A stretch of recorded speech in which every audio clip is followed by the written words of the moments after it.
Friends, कैसे हो सब लोग। आई होप सब लोग अच्छे होंगे, बेहतर होंगे और स्वस्थ होंगे। Welcome to Affairs Cloud learn to lead. तो आज हम डिस्कस करेंगे 19 फरवरी 2021 के करंट अफेयर्स। बहुत से बच्चे सोच रहे होंगे सर पिछले 3 दिन के करंट अफेयर्स पेंडिंग पड़े हुए हैं। 16, 17 और 18 का पेंडिंग पड़ा हुआ है, तो इस संडे तक सारी की सारी वीडियोस पोस्ट हो जाएंगे। मैंने आपको बताया था कि मेरे थ्रोट में जो है वो कुछ इन्फेक्शन चल रही है, जिसके कारण मैं कॉन्टीन्यूसली जो है वो नहीं बोल पाता। लेकिन करंट अफेयर पेंडिंग नहीं रखेंगे, सारा का सारा जो है वो करंट अफेयर कवर होगा। तो आप यहाँ पे दो बेस्ट इमेजेस देख रहे हो, लेकिन आज हम डिस्कस करेंगे 13 to 14 बहुत ही इंपॉर्टेंट करंट अफेयर। सो यार वीडियो को बिल्कुल लास्ट तक देखना है, और साथ में एक रिक्वेस्ट है सारे बच्चों से कि वो वीडियो को लाइक करेंगे, शेयर करेंगे एज मैक्सिमम एज पॉसिबल, और साथ ही साथ क्या करेंगे, सब्सक्राइब करेंगे अगर चैनल पे पहली बार आए हैं। तो यार आप देख सकते हो यहाँ पे हम बात करेंगे पहले अफेयर्स क्लाउड की सब्सक्रिप्शन के बारे में, कि आप अफेयर्स क्लाउड का जो करंट अफेयर सब्सक्रिप्शन है वो किस तरह से बाय कर सकते हैं। गाइज उसका मेथड बहुत सिंपल है। आपको क्या करना पड़ेगा, आपको हमारी एप्लीकेशन को डाउनलोड करना पड़ेगा। एप्लीकेशन का नाम क्या है, करियर्स क्लाउड। याद रखना है क्या नाम है, अफेयर्स क्लाउड नहीं है, एप्लीकेशन का नाम क्या है, करियर्स क्लाउड। तो आपने करियर्स क्लाउड एप्लीकेशन को डाउनलोड कर लेना है। डाउनलोड करने से क्या होगा, उसके बाद आप जब उसको ओपन करेंगे तो उसमें सब्सक्रिप्शन का ऑप्शन आएगा। तो आप 1 साल की भी सब्सक्रिप्शन और 2 साल की सब्सक्रिप्शन दोनों को आप किसी भी मेथड के थ्रू बाय कर सकते हैं। लेकिन दोनों को बाय करने का फायदा जो है वो आपको ज्यादा मिलेगा, क्योंकि हम करंट अफेयर पीडीएफ में बहुत सी चीजें जो है वो प्रोवाइड करते हैं। जैसे कि आपको मिलेगा क्या, daily wise PDF. Daily wise PDF section में हम 2 तरह की पीडीएफ देते हैं। एक में डिटेल्ड करंट अफेयर होगा उसी दिन का, एक में जो है वो क्वेश्चन एंड आंसर फॉर्मेट में करंट अफेयर होगा उसी दिन का। नेक्स्ट होगा वीकली पीडीएफ। वीकली पीडीएफ में current affair week wise arrange है, जिसमें आप जो है वो वीक वाइज करंट अफेयर को रिवाइज कर सकते हो, और उससे आपको ये भी पता लग जाएगा कि डेली करंट अफेयर्स को कितनी बार पढ़ने की जरूरत है। नेक्स्ट होगा वीकली टेस्ट। बहुत इंपॉर्टेंट है अपने आप को जांचने के लिए कि कितना करंट अफेयर आपको लॉन्ग टर्म तक जो है वो याद रहता है। नेक्स्ट होगा मंथली पीडीएफ सेक्शन, जो अपने आप में मोस्ट इंपॉर्टेंट सेक्शन है। उसके पीछे कारण है कि इसमें हम आपको अलग अलग तरह की पीडीएफ प्रोवाइड करते हैं according to exam perspective. Like अगर आप पहले देखेंगे स्टडी पीडीएफ, इसमें आपको पूरे महीने का डिटेल्ड करंट अफेयर जो है वो दिया जाता है। Next question and answer PDF. इसका मतलब जो डिटेल्ड करंट अफेयर जब आप पढ़ लोगे तो क्वेश्चन एंड आंसर से आप प्रैक्टिस कर सकते हो कि मुझे कितना करंट अफेयर याद रह रहा है। Next pocket PDF. अगर करंट अफेयर को जल्दी जल्दी में पढ़ना है, बहुत ही हमने प्रिसाइज में उसको बनाया हुआ है, तो आप उसको पढ़ सकते हो। नेक्स्ट होगा banking finance and economy PDF. खास करके उन बच्चों के लिए तैयार करते हैं जो बैंकिंग एग्जाम की क्या कर रहे हैं, तैयारी कर रहे हैं। नेक्स्ट टॉप 100, इसका मतलब बेस्ट 100 करंट अफेयर्स आपको मिलेंगे उसी महीने के, ताकि आप बेस्ट 100 करंट अफेयर्स को बार बार रिवाइज कर सकें। तो यार आप देख सकते हो कि कितने अच्छे से आपकी करंट अफेयर्स की तैयारी होगी। Daily, weekly, weekly test, monthly PDF के थ्रू हम आपका पूरा करंट अफेयर सेक्शन बहुत ज्यादा स्ट्रॉन्ग कर देंगे, और ये बहुत ही कम प्राइस पे अवेलेबल है। एक बार आप ऐप को डाउनलोड करें, डाउनलोड करके देखें, प्राइस देखेंगे आप खुद सरप्राइज हो जाएंगे कि इतने कम प्राइस पे हम ये सारी चीजें आपको प्रोवाइड कर रहे हैं। और उस कम प्राइस के ऊपर भी हम आपको 10% एक्स्ट्रा डिस्काउंट दे रहे हैं। वो किस तरह से मिलेगा, अगर आप इस कोड को यूज करोगे ASH10, तो आपको 10% एक्स्ट्रा डिस्काउंट उस मिनिमल प्राइस के ऊपर भी मिल जाएगा। तो हम स्टार्ट करते हैं आज का करंट अफेयर। आज का करंट अफेयर मतलब 19 फरवरी 2021। लेकिन मैं बच्चों से दोबारा से रिक्वेस्ट कर रहा हूं कि वीडियो को लाइक करें, शेयर करें और चैनल को सब्सक्राइब कर लें। तो स्टार्ट करते हैं पहले सेक्शन के साथ, और पहला सेक्शन है हमारा मोस्ट इंपॉर्टेंट क्वेश्चन सेक्शन। उसमें पहला क्वेश्चन है, which state is the top investment destination for UK companies. मतलब जो यूनाइटेड किंगडम की कंपनीज हैं उसमें किस स्टेट ने सबसे ज्यादा इन्वेस्ट जो है वो किया है, according to the Grant Thornton Bharat Britain meets India report. तो सिंपल सा क्वेश्चन है कि कौन सी कंपनीज, जो मतलब यूके की कंपनीज हैं, उनने सबसे ज्यादा कौन सी स्टेट में इन्वेस्टमेंट जो है वो की है। तो ऑप्शन जो है वो सिंपल होगा, और आपने सिर्फ याद रखना है पहली, दूसरी, तीसरी, कुछ याद करने की जरूरत नहीं। सिर्फ पहली कंपनी का जो है वो याद रखना, अपने स्टेट का नाम याद रखना। इवन कंपनी भी ना याद रखोगे तो भी कोई इंपॉर्टेंट नहीं है। तो आपको पता लग रहा है सिर्फ ब्रिटेन मतलब यूनाइटेड किंगडम से बिलोंग करती हैं वो कंपनीज, लेकिन यहां पर हम बात करें स्टेट की, तो कौन सी स्टेट में सबसे ज्यादा इन्वेस्टमेंट यूके की कंपनीज की तरफ से की गई है। बच्चों ने आंसर देना स्टार्ट कर दिया। आंसर क्या होगा दोस्तों, इसका महाराष्ट्र होगा। तो सबसे पहले नंबर पे यूके की कंपनीज इन्वेस्ट करने के लिए कौन सी जगह उनकी फेवरेट है, वो जगह है महाराष्ट्र। तो आप यहां पे देख सकते हैं इंडिया ने कितनी एफडीआई जो है वो यूके से जो है वो ली है, मतलब कितना यूके से पैसा इंडिया में इन्वेस्ट हुआ है। तो आप देख सकते हो $1422 मिलियन जो है वो ऐसे एफडीआई आया है 2019-20 के अंदर। ये एक रिपोर्ट है, ग्रांट थॉर्नटन रिपोर्ट की तरफ से ये कहा गया है, लेकिन रिपोर्ट का नाम कोई ज्यादा इंपॉर्टेंट नहीं है, ना ही ज्यादा न्यूज में है, लेकिन फिर भी आपने इसको याद रखना है क्योंकि स्टेट वाइज ये बहुत ही ज्यादा इंपॉर्टेंट है। तो Maharashtra is the top investment destination for UK companies. दूसरे नंबर पे हरियाणा है, तीसरे पे दिल्ली है, चौथे पे तमिलनाडु, फिफ्थ पे तेलंगाना एंड सिक्स्थ पे कर्नाटका। लेकिन मैंने पहले ही कहा था दूसरा, तीसरा, चौथा याद नहीं करना, सिर्फ पहला याद रखना है। और अकॉर्डिंग टू दिस रिपोर्ट, इस रिपोर्ट के अकॉर्डिंग 572 यूके कंपनीज जो है वो इंडिया के अंदर इस टाइम पीरियड पे काम कर रही हैं। और दोस्तों महाराष्ट्र के चीफ मिनिस्टर मेरे ख्याल से सब बच्चों को पता है, उद्धव ठाकरे जी हैं, और गवर्नर कौन है, भगत सिंह किशोरी जी। और यहाँ पे दो नेशनल पार्क आपने इंपॉर्टेंटली याद रखने हैं, एक तो तदोबा नेशनल पार्क और एक संजय गांधी नेशनल पार्क। ये चार चीजें जो है वो आपने याद रखनी है महाराष्ट्र के बारे में, कि पहली डेस्टिनेशन यूनाइटेड किंगडम की कंपनीज के लिए महाराष्ट्र है, सीएम का नाम, गवर्नर का नाम पूछा जा सकता है, भगत सिंह किशोरी जी, तदोबा नेशनल पार्क और संजय गांधी नेशनल पार्क। दूसरे क्वेश्चन की ओर बढ़ते हैं। Which was selected as one of the winners of the 5th Asia Environmental Enforcement Award 2020 by the United Nations Environment Program। तो यहां पे दो चीजें इस क्वेश्चन में इंपॉर्टेंट हैं। एक तो उस ऑर्गेनाइजेशन का नाम जो इंडिया से चुनी गई है किस अवार्ड के लिए, एशिया एनवायरमेंटल इन्फोर्समेंट अवार्ड, और वो किसकी तरफ से दिया जा रहा है, यूनाइटेड नेशंस एनवायरनमेंट प्रोग्राम मतलब यूएनईपी की तरफ से दिया जा रहा है। तो इसका आंसर दोस्तों क्या होगा, उसने बहुत ही अच्छा काम किया है। उसने जो ट्रांस बाउंड्री जो एनिमल्स को बेचा जाता है उसको रोका है। उसने किसी भी तरह से जो है वो एनिमल्स के साथ गलत हो रहा है उसको रोका है, मतलब उसके अगेंस्ट अगर क्राइम्स हो रहे हैं एनिमल के अगेंस्ट तो उसको रोका है। तो आंसर यहां पे पता लग रहा है wild life protection society of India. ये आंसर तो नहीं होगा, बच्चे आंसर दे रहे थे लेकिन आंसर नहीं होगा। आंसर क्या होगा, wild life crime control bureau. तो याद रखना है wild life crime control bureau जो है वो इसका आंसर होगा। आप देख सकते हो wild life crime control bureau receives Asia's environmental enforcement award 2020। तो आप यहां पे देख सकते हो ये अवार्ड उनको इनोवेशन कैटेगरी के अंदर मिला है। और ये ट्रांस बाउंड्री इन्वायरमेंटल क्राइम जो है बेसिकली खास करके जानवर से रिलेटेड भी और इन्वायरमेंटल के बेसिस पे भी जो भी क्राइम हो रहा है उसको रोकने में इन्होंने बहुत बड़ा योगदान दिया है, तो उसके लिए इनको यह अवार्ड दिया गया है। और ये दूसरी बार है इस ऑर्गेनाइजेशन को अवार्ड मिला है। और अदरवाइज इस अवार्ड के अंदर एशिया एनवायरमेंटल इन्फोर्समेंट अवार्ड जो कि यूएनईपी की तरफ से दिया जा रहा है उसके अंदर 8 विनर्स हैं। लेकिन हमें याद करने की जरूरत नहीं है क्योंकि हमने सिर्फ इंडिया का याद रखना है। बाकी जो ऑर्गेनाइजेशन है या बाकी जो पर्सन है वो बेसिकली या तो मलेशिया, इंडोनेशिया, इन कंट्री से जो है वो बिलोंग करते हैं। तो हमारे लिए इंपॉर्टेंट सिर्फ क्या है कि इंडिया की ऑर्गेनाइजेशन जो है वो कौन सी है जिन्होंने इस अवार्ड को जीता है। और दूसरा हमारे लिए इंपॉर्टेंट क्या है, यूनाइटेड नेशन एनवायरनमेंट प्रोग्राम। इसका हेडक्वार्टर कहां पे है, कीनिया, नैरोबी, कीनिया। तो याद रखना है United Nation Environment Programme, Nairobi, Kenya. और मैं आपको बता देना चाहता हूं कि जो WCCB है, wild life crime control bureau, इसका बहुत बड़ा योगदान है इन्वायरमेंटल क्राइम को रोकने के लिए। तो बहुत ही इंपॉर्टेंटली आपने इस ऑर्गेनाइजेशन को याद रख लेना है। और इसको अगर आप देखोगे इसका हेडक्वार्टर जो है वो न्यू दिल्ली में है और ये स्टार्ट हुआ था 2008 में। और मेन इसका काम जो है वो जब स्टार्टिंग में इसको एस्टैब्लिश किया गया था तो टाइगर और जो अदर इंडेंजर्ड स्पीशीज हैं तो उनको बचाने के लिए, या आप कह सकते हो उनको किसी तरह से जो बेचा ना जाए इधर उधर से, उनको किसी तरह से रोका जा सके, तो इसके लिए इसको स्थापना जो है वो की गई थी। नेक्स्ट क्वेश्चन आते हैं। Who is appointed as Under Secretary General and Associate Administrator of United Nations Development Program?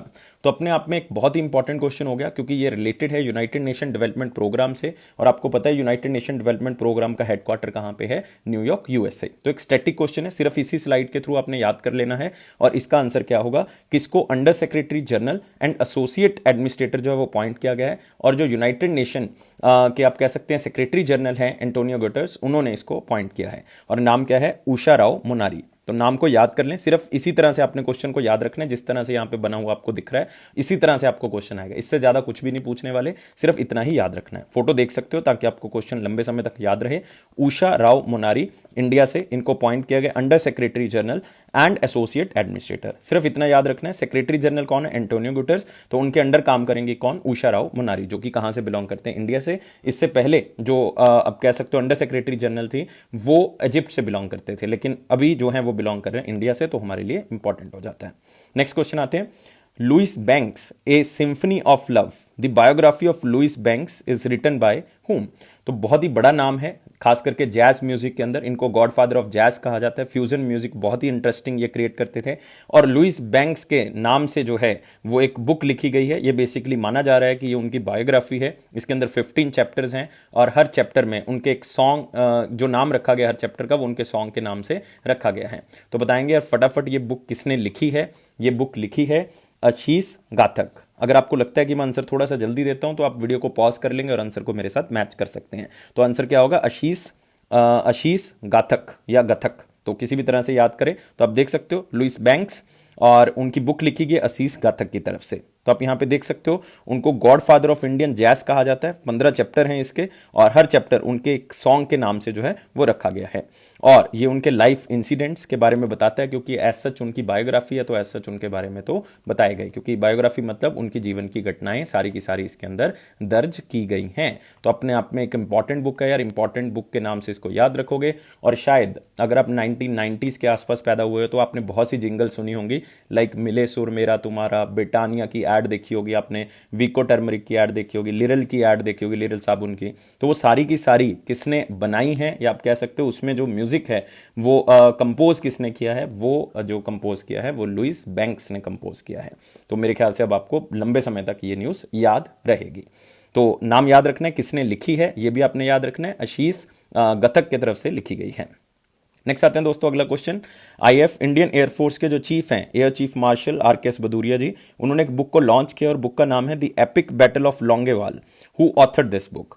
तो यार ये अपने आप में एक इंपॉर्टेंट बुक इसलिए कही जाती है क्योंकि 50 साल पूरे हो चुके हैं 1971 की वॉर पाकिस्तान के साथ जो हुई थी, तो उसमें बैटल ऑफ लोंगेवाल हुई थी।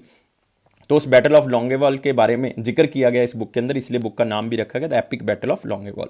तो ये एक आर्मी के ही पर्सन ने लिखी है जो कि एयर मार्शल है, रिटायर्ड हैं लेकिन, तो उन्होंने इस बुक को लिखा है। और ये कौन है? ये हैं भरत कुमार। तो आप याद रखोगे air marshal Bharat Kumar retired, उन्होंने इस बुक को लिखा है और बुक का नाम है the epic battle of Longewala. 50 years हम बेसिकली सेलिब्रेट कर रहे हैं, पाकिस्तान के ऊपर हमने जीत हासिल की थी 1971 के अंदर, जो 1971 में जब इमरजेंसी लगाई गई थी। तो आप देख सकते हो book release the epic battle of Longewala by air marshal Bharat Kumar, और air chief marshal RKS Bhadauria ji ने उसको क्या किया है? इनॉग्रेशन किया है उसका, और 50 साल पूरे हो चुके हैं इस वॉर को। तो आप देख सकते हो the book aims to document the stories of valour and pass it to the next generation. मतलब जो करेज है, जो बहादुरता है उस सेना की, तो उसके बारे में बताया हुआ है ताकि अगली जनरेशन इसके बारे में पढ़ सकें। और 1971 में ये वॉर हुई थी राजस्थान के अंदर, बैटल ऑफ लोंगेवाला। तो बहुत ही इंपॉर्टेंट बैटल में इसको गिना जाता है और खास करके ईयर भी पूछा जाता है, बहुत एग्जाम में इसका ईयर पूछा गया है। और पाकिस्तान आर्मी ने ये पूरा का पूरा प्लान किया था कि किस तरह से हम इंडिया को कब्जे में करेंगे, लेकिन वो फेल हो गए थे क्योंकि एयर फोर्स का बहुत बड़ा योगदान रहा था उसको वहां से खदेड़ने में, उनको वहां से निकालने के लिए। तो याद रखना है एयर चीफ मार्शल के बारे में बात हो चुकी है, कौन है? आरकेएस भदौरिया जी। नेक्स्ट क्वेश्चन आते हैं, और यहां पे मोस्ट इंपॉर्टेंट क्वेश्चन खत्म होते हैं, वेरी इंपॉर्टेंट क्वेश्चंस के ऊपर आते हैं। पहला क्वेश्चन है who address 29th NASSCOM technology and leadership forum 2021। तो यहां पे दोस्तों दो चीजें आपके लिए बहुत इंपॉर्टेंट हैं। पहला आपके पास है नासकॉम। नासकॉम जो है वो बेसिकली उसका मतलब आपको पता होना चाहिए, नासकॉम का मतलब है national association of software and service companies. तो उनका एक इवेंट था जो कि हम कहते हैं 29th NASSCOM technology and leadership forum, उसका जो उद्घाटन है या उसके अंदर जो पहला दिन है वो एड्रेस जो है वो किसने किया है? वो हमारे प्रधानमंत्री नरेंद्र मोदी जी ने, प्राइम मिनिस्टर नरेंद्र मोदी जी ने उसका उद्घाटन किया है। तो आप यहां पे देख सकते हो prime minister Narendra Modi ji address NASSCOM technology and leadership forum 2021। इसका जो थीम है वो क्या है? Shaping the future towards a better normal. मतलब हम अच्छे तरीके से जो दोबारा से फ्यूचर को जनरेट करेंगे, खास करके कोविड-19 के बाद हमने इन चीजों को दोबारा से क्या करना है? टैकल करना है और दोबारा से नॉर्मल सिचुएशन में लेके आना है। तो shaping the future towards a better normal, national association of software and service companies, और खास करके ये ऑर्गेनाइज किसने किया? नासकॉम ने, महाराष्ट्र गवर्नमेंट के अंदर, और स्टेट पार्टनर महाराष्ट्र गवर्नमेंट था और टेक्नोलॉजी पार्टनर कौन था? माइक्रोसॉफ्ट। ये भी आपको क्वेश्चन एग्जामिनर पूछ सकता है अगर थोड़ा सा डीप होकर क्वेश्चन पूछ ले कि नासकॉम के इवेंट के अंदर स्टेट पार्टनर कौन था? महाराष्ट्र था, टेक्नोलॉजी पार्टनर कौन था? माइक्रोसॉफ्ट था। और नासकॉम पे बारे में याद रखना है, प्रेसिडेंट कौन है? देवजनी घोष, और हेडक्वार्टर कहां पे? बेंगलुरु, कर्नाटका। ये इंपॉर्टेंट है आपके लिए, नासकॉम ऑर्गेनाइजेशन इंपॉर्टेंट है, एसोचैम इंपॉर्टेंट है, नासकॉम इंपॉर्टेंट है, ये ऑर्गेनाइजेशन आपके लिए इंपॉर्टेंट है। नेक्स्ट क्वेश्चन आते हैं, doctor Harshvardhan inaugurated common research and technology development hub in which city? कौन सी जगह पे डॉक्टर हर्षवर्धन जी ने common research and technology development hub जो है वो बनाया है? ये रिसेंटली भी हमने बात की थी कि उन्होंने ये बनाना है, और इसको एक कैंपस के अंदर जो है वो बनाया गया है। ये council of scientific and industrial research, जहां पे सेंट्रल ड्रग रिसर्च इंस्टीट्यूट है, वहां पे इसको बनाया गया है। तो आपने ये बताना है कि सेंट्रल ड्रग रिसर्च इंस्टीट्यूट जो वो कहां पे है, जो कि CSIR से ताल्लुक रखता है। एक रिसर्च फैसिलिटी है जहां पे ड्रग्स के बारे में जो डिस्कवरी हो सकती है, ड्रग्स के बारे में रिसर्च किया जा सकता है। तो एक फार्मास्यूटिकल इंडस्ट्रीज हैं, खास करके हॉस्पिटल्स हैं, micro and small medium industries हैं जो इनसे ताल्लुकात रखती हैं, तो वो वहां पे जो है वो रिसर्च कर सकती हैं। तो एक सिंपल क्वेश्चन हो गया, centre central drug research institute का हेडक्वार्टर कहां पे? लखनऊ के अंदर, उत्तर प्रदेश के अंदर। तो इसका मतलब common research and technology development hub भी जो है वो कहां पे बनाया गया है? यहीं पे बनाया गया है। तो आप यहां पे देख सकते हो union minister and vice president CSIR के डॉक्टर हर्षवर्धन जी ने इनॉग्रेट किया है। क्या? C stand for common, R stand for research, T stand for technology, D stand for development, H stand for hub. मतलब common research and technology development hub ये यहां पे खोला गया है। तो इसको खोला गया है कहां पे? लखनऊ में, क्योंकि ये किसका हेडक्वार्टर है? सेंट्रल ड्रग रिसर्च इंस्टीट्यूट का। मैं पहले बता चुका हूं ड्रग के रिलेटेड रिसर्च करने में क्या करेगा? आपकी हेल्प करेगा। तो ये इंडिया के लिए एक बहुत प्राउड की बात है कि हम फार्मास्यूटिकल में भी जो है वो रिसर्च एंड डेवलपमेंट कर रहे हैं, हम इनोवेशन उसके अंदर कर रहे हैं। और सेंट्रल ड्रग रिसर्च इंस्टीट्यूट के बारे में याद रखना है, इसका हेडक्वार्टर लखनऊ उत्तर प्रदेश के अंदर है। नेक्स्ट क्वेश्चन आते हैं दोस्तों। Essar oil and gas exploration and production limited has signed MOU with which institute for research and development of various advanced coal bed methane. तो यार आपको किसी ना किसी इंस्टीट्यूशन की जो रिसर्च फैकल्टी है उसकी ज़रूरत पड़ती है, क्योंकि उनका एक्सपीरियंस, उनकी एक्सपर्टीज़ जो है वो आपको इस मीथेन को निकालने में, उसको टेस्ट करने में बहुत ज़्यादा जो है वो हेल्प करेगी। तो ये कौन से इंस्टीट्यूशन के साथ जो है वो टाई अप हुआ है? तो मेरे ख्याल से ऑप्शन इतना ज़्यादा मुश्किल नहीं है, आराम से आप आंसर दे सकते हो। अदरवाइज आप वीडियो को पॉज कर सकते हो कि इशार ऑयल की तरफ से किसके साथ टाई अप किया गया? ये किया गया IIT Dhanbad, Indian school of mines, क्योंकि यहाँ पे कोल बेड मीथेन की बात हो रही है तो इंडियन स्कूल ऑफ माइंस की तरफ से ही ये किया गया है। तो इसलिए मैंने आप ब्रैकेट में लिखा हुआ इंडियन स्कूल ऑफ माइंस, वहां पे सीधा इंडियन स्कूल ऑफ माइंस भी आ सकता है या फिर IIT धनबाद करके भी आपको आंसर आ सकता है। तो याद रखना है, बहुत ही इंपॉर्टेंट है कि इशार ऑयल की तरफ से ये किसके साथ टाई अप किया गया है। तो Essar oil and gas MOU with किसके साथ? IIT धनबाद के साथ ये टाई अप हुआ है ताकि रिसर्च एंड डेवलपमेंट कर सकें, खास करके कोल बेड मीथेन के ऊपर हम रिसर्च कर सकें कि कितना कोल के ऊपर हम इन्वेंशन कर सकते हैं, कितनी उसके ऊपर इनोवेशन कर सकते हैं, नई टेक्नोलॉजी के थ्रू कोल को निकाला जा सकता है। तो उसके लिए टाई अप हुआ है।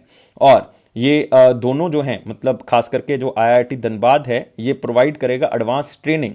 जितने भी इशार ऑयल के ऑफिसर्स, पूरे के पूरे ऑफिशियल्स हैं, उनको ट्रेनिंग प्रोवाइड की जाएगी ताकि ये अपने एरिया में सक्षम हो सकें और भी जानकारी जो है वो ले सके, क्योंकि मेन एक्सपर्टीज और एक्सपीरियंस जो है वो किसके पास है? IIT धनबाद के पास है। तो इसलिए इसका जो है वो यूज किया जाएगा। और इशार ऑयल का हेडक्वार्टर कहां पे? मुंबई, महाराष्ट्र। नेक्स्ट आते हैं, prime minister launched Mahabahu Brahmaputra program in which state. तो महाबहु ब्रह्मपुत्र एक बहुत बड़ा प्रोग्राम है, खास करके वाटर बॉडीज को कंजर्व करने के लिए, वाटर बॉडीज को यूज करने के लिए। तो वहां पे इसका जो है वो बनाया जा रहा है। कौन सी स्टेट में बनाया जा रहा है ये आपने मुझे बताना है। इससे क्या होगा कि जो ब्रह्मपुत्र का पानी है, और एक रिवर और बता देता हूं, बैरक रिवर है, उसका पानी जो है वो अच्छी तरह से जो है वो पहुंचाया जाएगा लोगों तक, पानी को कंजर्व किया जाएगा, बचाया जाएगा, और आसपास के गांव में जो पानी की कनेक्टिविटी की जाएगी। और इसी को कहा गया है महाबहु ब्रह्मपुत्र। तो ब्रह्मपुत्र आपको पता ही है दोस्तों, नॉर्थ ईस्टर्न स्टेट्स में स्टार्ट होती है। तो इंडिया में खास करके ये दो ही स्टेट्स में से गुजरती है। जो मेन दो स्टेट्स हैं, या तो अरुणाचल प्रदेश है या असम है। तो उसके बाद तो ये सीधा बांग्लादेश में चली जाती है, और आपको पता है अरुणाचल प्रदेश आंसर नहीं हो सकता। तो यहां पर आंसर क्या होगा? असम आंसर होगा। और इसी के साथ उन्होंने दो ब्रिजेस का उद्घाटन भी किया है, दुबरी फुलबड़ी ब्रिज, और दूसरा ब्रिज जो है वो मजौली रिवर के ऊपर भी किया गया है। मजौली आप कह सकते हो कि एक हम कह सकते हैं कि रिवराइन आइलैंड है, वहां पे एक ब्रिज जो है वो बनने वाला है। तो महाबहु ब्रह्मपुत्र और दो ब्रिजेस जो है वो असम के अंदर उन्होंने लॉन्च किए हैं। तो एक तो आपको पता लग गया ब्रह्मपुत्र और बैरक रिवर, इसके ऊपर वाटर कनेक्टिविटी की जाएगी। इसी मिशन का नाम जो है वो क्या रखा गया? महाबहु ब्रह्मपुत्र। और एक दुबरी से लेकर फुलबाड़ी तक जो है वो ब्रिज बनाया जा रहा है। ये इंडिया का माना जा सकता है कि लॉन्गेस्ट ब्रिज होगा, क्योंकि इसकी लेंथ जो है वो 19.2 किलोमीटर होगी। और ये एक बनाया जा रहा है मजौली ब्रिज, जिसकी लेंथ जो है वो 8 किलोमीटर होगी। और याद रखना है कौन सी रिवर के ऊपर? ब्रह्मपुत्र के ऊपर बनाया जा रहा है। और कौन सी स्टेट के अंदर है? असम के अंदर। असम के चीफ मिनिस्टर सर्बानंद सोनोवाल हैं। गवर्नर जो है वो कौन है? जगदीश मुखी। रिसेंटली एक नया नेशनल पार्क ऐड किया गया था, रायमोना नेशनल पार्क। तो 6 नेशनल पार्क हो चुके हैं कहां पे? असम के अंदर। और आपने याद रखना है यहीं पे आपको मिलेगा Dibru Saikhowa biosphere reserve. Dibru Saikhowa biosphere reserve, यहीं पे आपको मिलेगा मानस बायोस्फीयर रिजर्व। तो ये सारी चीजें आपको यहीं पे मिलेंगी। असम बहुत ही इंपॉर्टेंट स्टेट है, खास करके नेशनल पार्क्स के लिए। काजीरंगा मैं नहीं नाम लूंगा, क्योंकि मेरे ख्याल से सारे बच्चों को उसके बारे में पता है। नेक्स्ट आते हैं दोस्तों अगले क्वेश्चन के ऊपर। यहां की एक ट्राइब बहुत फेमस है, बोडो ट्राइब। याद रखना है बोडो ट्राइब। करबी ट्राइब भी बहुत फेमस है, लेकिन बोडो जो है वो ज्यादा फेमस है। बोडो एक लैंग्वेज भी है हमारी शेड्यूल्ड लैंग्वेज में, ये भी याद रख सकते हो। नेक्स्ट क्वेश्चन आते हैं, which company has partner with European investment fund, inter American development bank and Kiva to invest $75 million in कोविड-19 हिट स्मॉल बिजनेसेस। पूरे वर्ल्ड लेवल पे ये इस इनिशिएटिव को चला रहे हैं, ये कंपनी खास करके चला रही है। तो उन्होंने और कंपनीज के साथ टाई अप किया है, जैसे कि अगर आप देखोगे यूरोपियन इन्वेस्टमेंट बैंक के साथ टाई अप किया है, इंटर अमेरिकन डेवलपमेंट बैंक के साथ टाई अप किया है, और यहाँ पे कीवा नाम से कंपनी है उसके साथ भी जो है वो टाई अप किया गया है। तो सबसे पहले आपको थोड़ा सा यूरोपियन इन्वेस्टमेंट फंड के बारे में पता होना चाहिए कि यूरोपियन इन्वेस्टमेंट फंड जो है वो बनाया गया था खास करके जो यूरोप की कंपनीज है उनको इन्वेस्ट करने के लिए। और इसमें पहली कंपनी गूगल थी जिसने ईआईएफ के अंदर जो है वो इन्वेस्ट किया था। और ईआईएफ का जो हेडक्वार्टर है वो कहाँ पे है, लग्जमबर्ग के अंदर। लेकिन यहाँ पे हमारे लिए इंटर अमेरिकन डेवलपमेंट बैंक कोई खास इंपॉर्टेंट नहीं है, कोई खास इसका कोई न्यूज़ में नहीं रहता, लेकिन गूगल इसमें भी जो है वो पैसा इन्वेस्ट कर रहा है। इसका हेडक्वार्टर न्यूयॉर्क वाशिंगटन डीसी होगा, मतलब यूएसए होगा, नाम से पता लग रहा है। एक कीवा है, वो अगर आप देखोगे खास करके अफ्रीका के अंदर, मिडल ईस्ट या इंडोनेशिया के अंदर एक्टिव है, और इसका हेडक्वार्टर भी जो है वो यूएसए है। तो स्मॉल बिजनेसेस जो कोविड-19 के कारण जिनके पास पैसा खत्म हो चुका है, तो गूगल क्या करेगा, उसको पैसा देगा इन 3 कंपनीज के थ्रू या इन 3 फाइनेंशियल इंस्टीट्यूशंस के थ्रू। तो आंसर क्या होगा इसका, गूगल होगा। गूगल के बारे में सबको पता है, हेडक्वार्टर कैलिफोर्निया यूएसए है। सीईओ कौन है, चीफ एग्जीक्यूटिव ऑफिसर कौन है, सुंदर पिचाई। तो आप यहां पे देख सकते हैं गूगल टू इन्वेस्ट $75 मिलियन, इतना पैसा जो है वो क्या करेंगे, इन्वेस्ट करेंगे। खास करके अगर आप इंडियन करेंसी में इसको कन्वर्ट करते हो तो 545 करोड़ रुपीस जो हैं वो कोविड के कारण जो स्मॉल बिजनेसेस हैं जो इफेक्ट हुए हैं उनको ये पैसा दिया जाएगा। तो आप यहां पे देख सकते हो, तो जो कोविड-19 के कारण सफर हुए हैं, और गूगल ने ये प्लान भी किया कि $15 मिलियन जो है वो इंडिया को देगा, ताकि वो micro small and medium enterprises जो हैं वो कंट्री के अंदर उस पैसे का यूज कर सकें। $15 मिलियन जो है वो मतलब इंडिया को दिया जाएगा। $75 मिलियन जो वो ग्लोबली जो है वो दिया जाएगा, लेकिन आउटसाइड यूएसए, क्योंकि यूएसए के अंदर जो है वो इतना ज़्यादा कैपिटल की ज़रूरत नहीं है, बाकी कंट्रीज को ज़्यादा ज़रूरत है। तो नेक्स्ट क्वेश्चन की तरफ बढ़ते हैं। नेक्स्ट क्वेश्चन है, which bank extended line of credit of $15 million to Republic of Sierra Leone. तो इस क्वेश्चन में सबसे इंपॉर्टेंट बात क्या है, सेरा लियोन। सेरा लियोन जो है वो एक कंट्री का नाम है जो कि कहाँ पे है, वेस्टर्न अफ्रीकन साइड पे आपको मिल जाएगा, आपको मैप के अंदर शो करूंगा। लेकिन उससे पहले आप बताएंगे किस बैंक ने जो है वो एक्सटेंड किया है लाइन ऑफ क्रेडिट, मतलब 15 मिलियन जो यूएसडी हैं वो रिपब्लिक ऑफ सेरा लियोन को दिए जाएंगे, और इंडिया की तरफ से दिया जाएगा on behalf of Indian government. कौन प्रेजेंट करेगा इसको, एक्सपोर्ट इंपोर्ट बैंक इसको जो है प्रेजेंट करेगा। तो आप देख सकते हो, Indian export import bank x tends credit of line, और वो कितना है, 15 मिलियन यूएसडी। आपको कोई अमाउंट नहीं पूछेगा, सिर्फ कंट्री का नाम याद रखना है और एग्जिम बैंक आपने यहाँ पे याद रखना है। सेरा लियोन जो कि प्रेसिडेंट कौन है, जूलियस मादा बायो। कैपिटल कहाँ पे है, फ्री टाउन। आप यहाँ पे देख सकते हो सेरा लियोन, ये अफ्रीका का मैप है, और यहाँ पे आपको दिखेगा बिल्कुल वेस्टर्न साइड पे, मतलब आप देखोगे नॉर्थ वेस्ट साइड पे आपको ये मिलेगा सेरा लियोन। और सेरा लियोन को अगर मैप को खोल लें तो आपको इस तरह का मिलेगा, और यहाँ पे आपको मिलेगी इनकी कैपिटल फ्री टाउन, तो मतलब आजाद शहर। तो आपने याद रखना है फ्री टाउन इसकी कैपिटल है। करेंसी सेरा लियोन, तो नाम जो है वो करेंसी का कभी भी नहीं पूछा जाएगा, नाम से पता लग रहा है कौन सी कंट्री के। तो जनरली कॉन्टिनेंट का नहीं पता लगता, तो अफ्रीका कॉन्टिनेंट के अंदर ये आता है, याद रखेंगे आप इसको। नेक्स्ट आते हैं इंपॉर्टेंट क्वेश्चंस के ऊपर। इंपॉर्टेंट क्वेश्चन में पहला क्वेश्चन है, government to infuse 1500 crore into which bank in financial year 22। मतलब उस बैंक के अंदर 1500 करोड़ रुपए जो है वो इन्फ्यूज किए जाएंगे, ताकि उस बैंकिंग की लैंडिंग कैपेसिटी, आगे पैसा देने की कैपेसिटी जो है वो बढ़ जाए। पिछले ईयर में, मतलब पिछले फाइनेंशियल ईयर में 2021 के अंदर उन्होंने जो पैसा दिया था वो दिया था 1200 करोड़, इस बार 300 करोड़ रुपए बढ़ाया जा रहा है और 1500 करोड़ किया जा रहा है।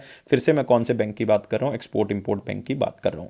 तो यहां पे देख सकते हो, government to infuse 1500 crore to EXIM bank in next fiscal year, मतलब फाइनेंशियल ईयर। तो 200 करोड़ मतलब ज्यादा है, 1200 करोड़ था, फिर 1300 करोड़ कर दिया, 100 करोड़ बाद में दे दिया, अगर 200 करोड़ रुपया क्या हो गया, ज्यादा हो गया। और एक्सिम बैंक के बारे में पता होना चाहिए, 1982 में इसको स्टैब्लिश किया गया था। इसी ईयर में नाबार्ड को भी क्या किया गया था, स्टैब्लिश किया गया था, national bank for agriculture and rural development. MD managing director कौन है एक्सिम बैंक के, वो है डेविड रेस्क्यूना।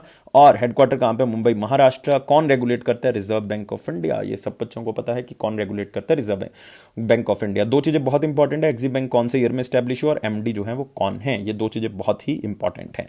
अब आते हैं दोस्तों वन लाइनर इंपॉर्टेंट पॉइंट्स के ऊपर। पहला है, Punjab first solar based water supply project जो है वो जलंधर डिस्ट्रिक्ट में जो है वो स्टैब्लिश किया गया है। स्टेट वाइज न्यूज है तो ज्यादा इंपॉर्टेंट नहीं आप लोगों के लिए, लेकिन जो बच्चे पंजाब से बिलोंग करते हैं उनके लिए बहुत इंपॉर्टेंट है कि पंजाब का पहला solar based water supply project जो वो कौन से डिस्ट्रिक्ट में लगा, जलंधर के अंदर।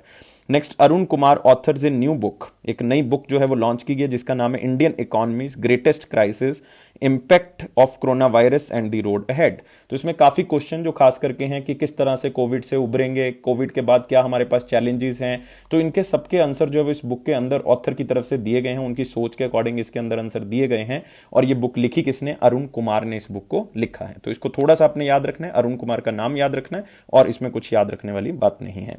Next, farmer member of parliament and Congress leader captain Satish Sharma, उनका देहांत हो गया। 73 ईयर्स के थे, गोवा में इनका जो है वो देहांत हुआ है और ये आंध्र प्रदेश से बिलोंग करते हैं, इनका जन्म जो है वो आंध्र प्रदेश में हुआ है। और इनका नाम जो है वो इसलिए चर्चा में था क्योंकि कैप्टन सतीश शर्मा जो है प्रोफेशनली कमर्शियल पायलट थे एयर इंडिया के। तो 1993 से लेकर 1996 तक ये यूनियन मिनिस्टर भी रहे हैं पेट्रोलियम एंड नेचुरल गैस के, जब पीवी नरसिम्हा राव क्या थे? प्राइम मिनिस्टर थे। तो ये आपने याद रखना है, थोड़ा सा नाम जो है वो याद रखना है, captain Satish Sharma. Next, labour minister Santosh Gangwar ji launch software application for 5 pan India survey, मतलब 5 तरह के अलग अलग सर्वे करने के लिए इन्होंने सॉफ्टवेयर ऑफ एप्लीकेशन जो है वो लॉन्च किया है। लाइक इन्होंने डोमेस्टिक वर्कर्स का सर्वे करना है, माइग्रेंट वर्कर्स का सर्वे करना है, एम्प्लॉयमेंट जनरेटेड बाय प्रोफेशनल्स, कितनी एम्प्लॉयमेंट जनरेट हुई है, employment generated by transport sector. तो इस तरह के सर्वे जो है वो करवाने हैं, वो सॉफ्टवेयर मतलब न्यू टेक्नोलॉजी के थ्रू करवाए जाएंगे, मतलब इंफॉर्मेशन टेक्नोलॉजी का इसमें यूज किया जाएगा। तो इसमें हमारे लिए इंपॉर्टेंट क्या है? Ministry of labour, that is union minister कौन है, उसकी इंडिपेंडेंट चार्ज है संतोष कुमार गंगवार जी। इनकी कॉन्स्टिट्यूएंसी कौन सी है? बरेली, ये आप याद रखेंगे। Next, West Bengal governor inaugurates 11th Rashtriya संस्कृति महाउत्सव एट कूच बिहार। तो आपको पता होना चाहिए कि कूच बिहार जो है वो बेसिकली कहां पे है। कूच बिहार जो है वो वेस्ट बंगाल के अंदर है। तो इसलिए ये न्यूज कोई ज्यादा इंपॉर्टेंट नहीं, क्योंकि वेस्ट बंगाल के गवर्नर ने ही जो है वो इसका क्या किया है? उद्घाटन किया है। तो इसमें होगा क्या? ये राष्ट्रीय संस्कृति महाउत्सव है, याद रखें। कौन सी स्टेट ने होस्ट किया? वेस्ट बंगाल ने होस्ट किया है।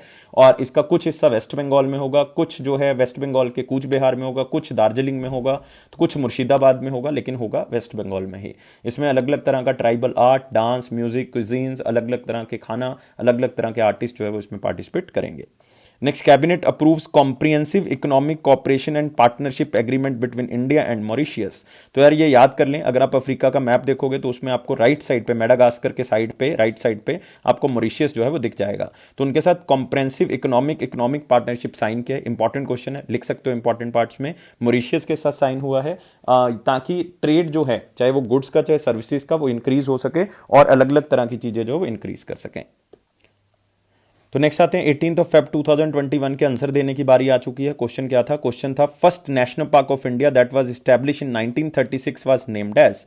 तो यार मैं आपको उसका दूसरा नाम बता देता हूं कि क्या था, लेकिन सब बच्चों ने यार आंसर जो है, क्योंकि 18 का वीडियो जो है वो नहीं अपलोड हो पाया, जिसके कारण बच्चे जो है वो आंसर नहीं दे पाए, तो इसलिए मैं आपको आंसर बता देता हूं कि क्या आंसर था, लेकिन आप 18 का वीडियो देख के भी आंसर जो है वो बता सकते हैं।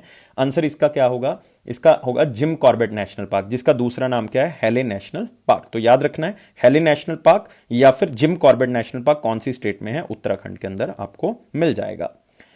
नेक्स्ट आते हैं question of the day. Question of the day क्या है? Who presided over the first session of Indian national Congress. तो यार बच्चों को, सब बच्चों को पता है कि इंडियन नेशनल कांग्रेस जो है वो 1885 में बनाई गई थी, एओ ह्यूम की तरफ से बनाई गई थी। तो आपने बताना है कि पहले सेशन को प्रिजाइड किसने किया, मतलब पहले सेशन के प्रेसिडेंट कौन रहे। ये आपके पास ऑप्शंस है, आंसर आप कमेंट बॉक्स में बताएंगे।